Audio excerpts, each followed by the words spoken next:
बोल जयकारा बोल मेरे श्री गुरु महाराज की जय। श्री अमर ज्योति दर्शन। प्रबंधकों की विनय पर श्री सतगुरुदेव जी महाराज श्री आनंदपुर में पधारे। सबको आशीर्वाद देते हुए मुस्कुराते हुए फरमाया, समय समय पर कुदरत की ओर से सचेत करने के लिए ऐसे वातावरण बनते रहते हैं। अब सब ठीक हो गया है, चिंता ना करें। पहले भी वर्णन हो चुका है कि जिस धरती पर अथवा स्थान पर संत सत्पुरुषों का चरण स्पर्श हो जाता है वह स्थान पूजनीय बन जाता है तथा समय अनुसार महापुरुष अपनी श्री मौज अनुसार परिवर्तन भी करते हैं। अतः श्री सद्गुरुदेव जी महाराज श्री पंचम पातशाही जी ने अब टाहली के स्थान पर श्री परमहंस अद्वैत मंदिर का निर्माण करवाने की श्री मौज प्रकट की। यह पूजनीय स्थल अत्यंत पूजनीय बनने के लिए आतुर हो उठा। अतः श्री सद्गुरुदेव जी महाराज ने 16 मार्च सन 1972 तदनुसार नव संवत विक्रमी 2029 बृहस्पतिवार को निज कर कमलों से श्री परमहंस अद्वैत मंदिर की नींव का उद्घाटन किया। यह स्थान उस समय आवास स्थान से काफी दूर लगता था, क्योंकि आसपास का पूरा क्षेत्र अभी कंटीले झाड़ झंखाड़ से भरा हुआ था। भक्तों की तरफ से यहाँ तक रास्ता साफ करवा दिया एवं भक्तानियों की तरफ से भी सारा मार्ग कांटों से रहित करवाया। अब जब भी आप यहाँ कृपा फरमाते अन्य स्थानों को साफ करवाने के साथ साथ निर्माण कार्य व परमारथ का कार्य करते रहे। श्री परमहंस अद्वैत मंदिर के निर्माण की ओर विशेष ध्यान देते। आसपास के प्रेमी गुरुमुख इस सेवा में भाग लेकर अपना जन्म सकारत करने लगे।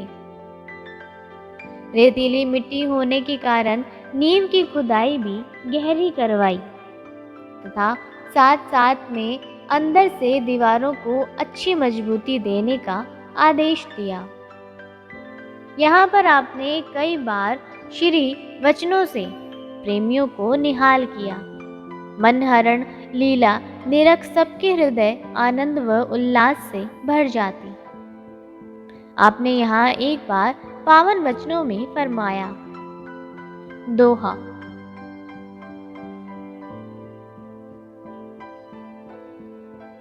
भव सागर ते यो रहो जो जल कंवल निराल, मनवा वहाँ ले राखिए जहाँ नहीं जम काल। श्री परम संत कबीर साहिब जी। यह जीव जो संसार में आया है अपने जीवन को भली भांति आनंद से बिताने के लिए आया है। यह जीव निश्चय ही सुख का सागर बन सकता है, परंतु जब तक सही ढंग को ना अपनाया जाएगा इसे सफलता ना मिलेगी। यदि यह मनुष्य अपने जीवन को सुखपूर्वक बिताना चाहता है तो अपने जीवन को इस ढंग से गुजारे कि वह संसार में रहता हुआ भव सागर से पार हो जाए। इसे किसी प्रकार का दुख, कष्ट अथवा कल्पना ना हो। जैसे कमल का फूल जल में रहता है, जल में ही पैदा होता है, जल से ही भोजन ग्रहण करता है, किंतु यह पानी के ऊपर ऊपर ही रहता है। इस पर जल का कोई असर नहीं होता।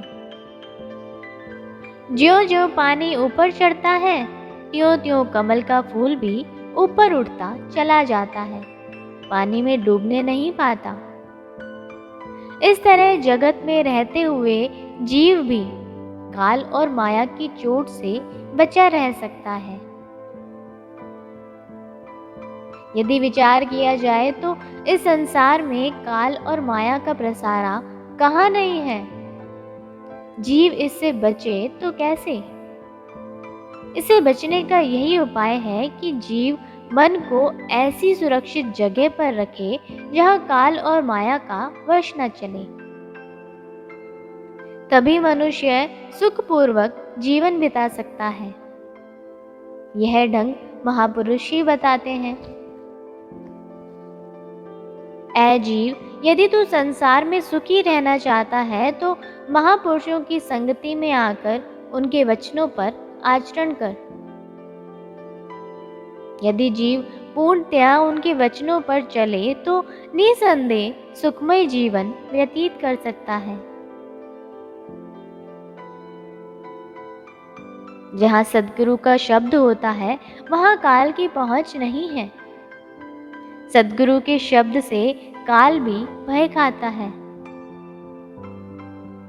यह तरीका जिस मनुष्य के हाथ में आ जाए और वह उसे अच्छी तरह मन में धारण कर ले तो उसके हृदय से यम का त्रास निकल ही जाएगा। उसके चारों ओर सद्गुरु के शब्द का पहरा रहेगा। इतिहास कहता है कि माता सीता जब वनवास में थी तो लक्ष्मण जी ने उनके चारों ओर रेखा खींचकर कहा कि इस रेखा से बाहर मत जाना।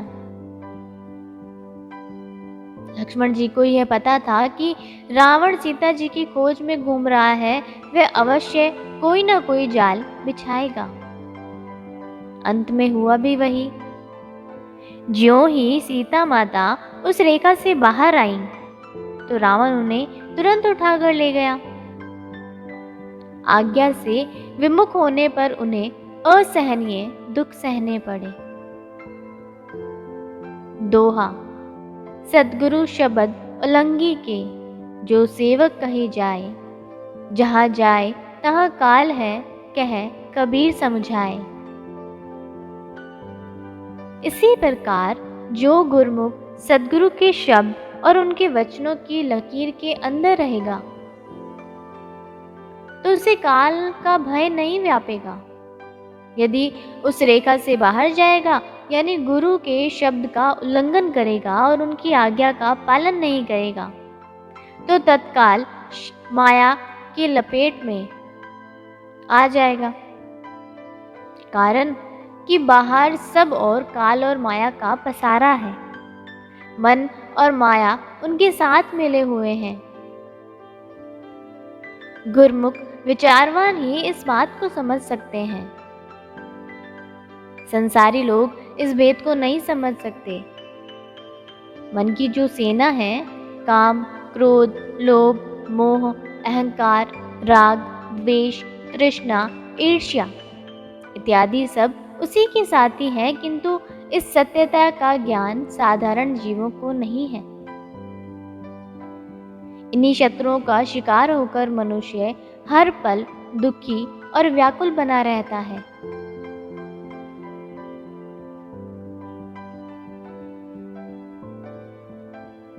अपने आप में अनेक प्रयत्न करने पर भी उनके चंगुल से छूट नहीं सकता, किंतु इनसे छूटने का उपाय अवश्य है।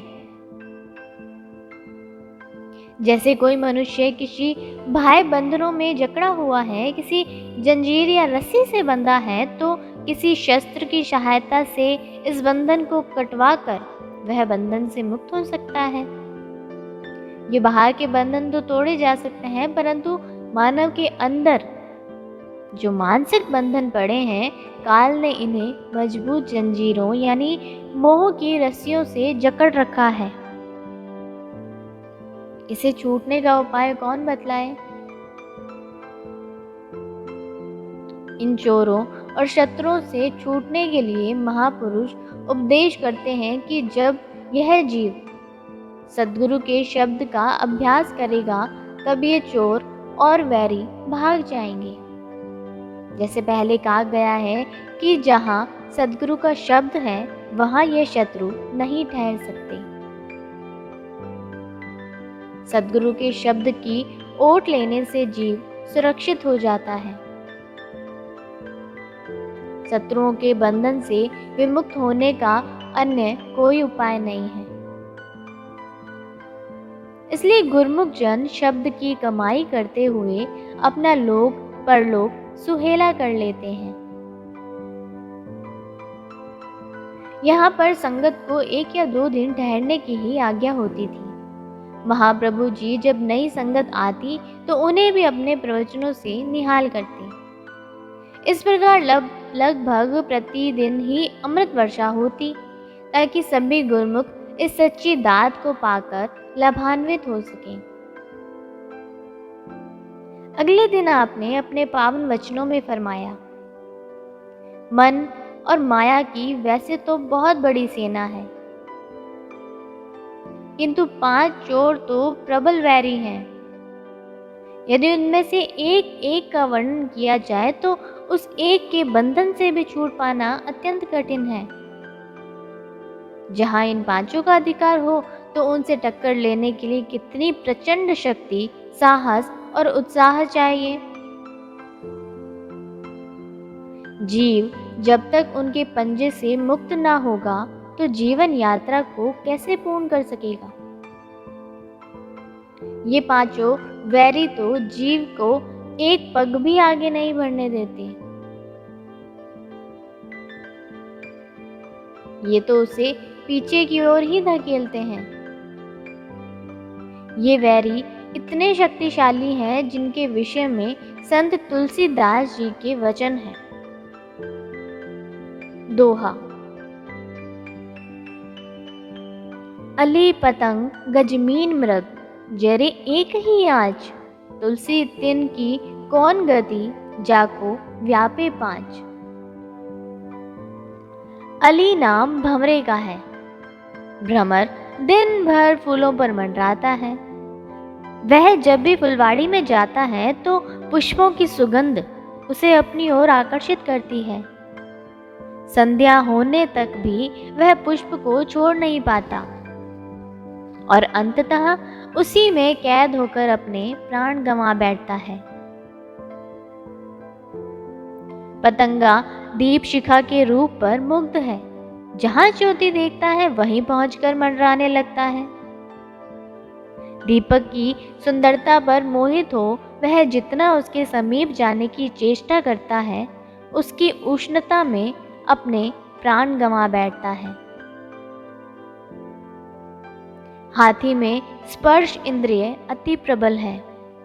वह काम के वश में होकर अपने प्राण गंवा देता है। मछली को स्वाद का रस है। वह हर खाद्य पदार्थ पर झट मुंह मारती है। उसे पकड़ने के लिए कुंडी के साथ कुछ आटा आदि लगा देते हैं। वह उसे खाने को लपकती है और बाध्य हो कांटे में फंस जाती है। हरिण संगीत रस का रसिक है। शिकारी सुरीले संगीत की धुन सुनाते हैं और वह उस पर मस्त हो जाता है। इसी श्रवण रस के वशीभूत हो वह जीवन भर के लिए कैद हो जाता है। संत तुलसीदास जी समझाते हैं कि ये एक एक विषय के वश में होकर प्राण गंवा देते हैं। जो मनुष्य इन 5 विषयों शब्द, स्पर्श, रूप, रस, गंध के अधीन होगा तो उसकी क्या गति होगी। इन 5 विषयों की ऐसी दशा है कि अभी एक से छुटकारा नहीं मिलता कि तुरंत दूसरा आ दबोचता है।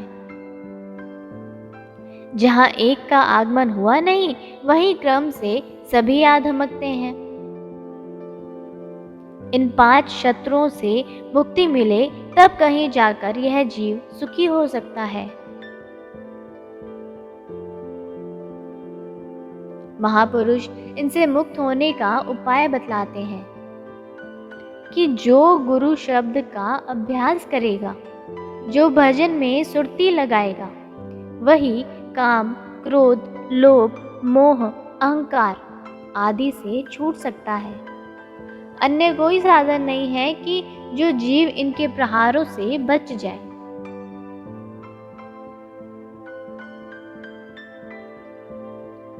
इन बातों को आचरण में लाने से इनका जीवन सुखमय बन सकता है। जीव भव सागर से पार हो सकता है, अन्य कोई उपाय पार होने का नहीं है। आज जो समय मिला है, मानुष जन्म का सौभाग्य प्राप्त हुआ है। इसी अवसर से लाभ उठाएं और जीवन को सार्थक बनाएं।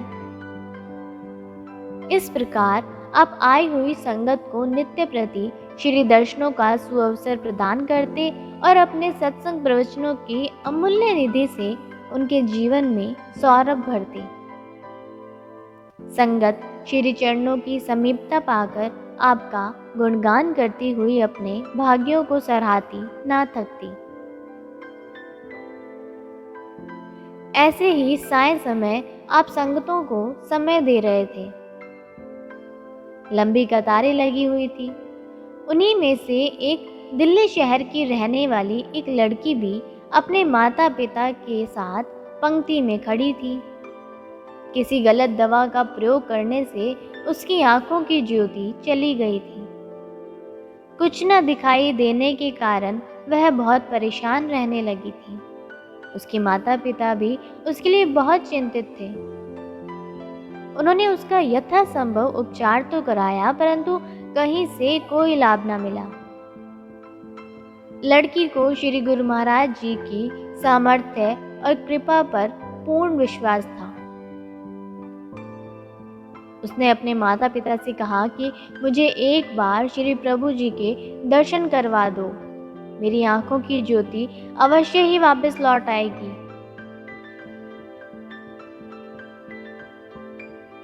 महाप्रभु जी के प्रति अपनी बेटी की निश्चय श्रद्धा और दृढ़ विश्वास को देखते हुए उसके माता पिता उसे संग लेकर श्री संत नगर आ गए। जब उस लड़की की बारी आई तो उसने श्री चरणों में विनय की, सच्चे पातशाह, अपनी कृपा से मुझे आंखों की ज्योति बख्श दो। श्री गुरु महाराज जी ने उसकी विनय पर ध्यान देते हुए वचन किए, भजन करो, सब ठीक हो जाएगा। लड़की ने उन वचनों को पल्ले बांध लिया और घर पहुंचकर श्री आज्ञा अनुसार भजन पर बैठ गई। कुछ ही दिनों पश्चात उसे भजन पर बैठे बैठे एक दिव्य प्रकाश दृष्टिगोचर हुआ। उसने चौंक कर जैसे ही आंखें खोली तो क्या देखती है कि उसकी आंखों की ज्योति वापस आ गई है। जहाँ डॉक्टरों की दवाएं काम नहीं करती, वहाँ सत्पुरुषों की दुआओं से काम बन जाते हैं। आवश्यकता है तो केवल अटूट विश्वास की। पुनः जब वह श्री दर्शन के लिए श्री आनंदपुर गई और सारा वृत्तांत श्री चरणों में निवेदन किया, तब महाप्रभु जी ने फरमाया कि दृढ़ विश्वास और भजन सुमिरन ही सब रोगों की औषधि है। क्रमशः बोलो जयकारा, बोल मेरे श्री गुरु महाराज की जय।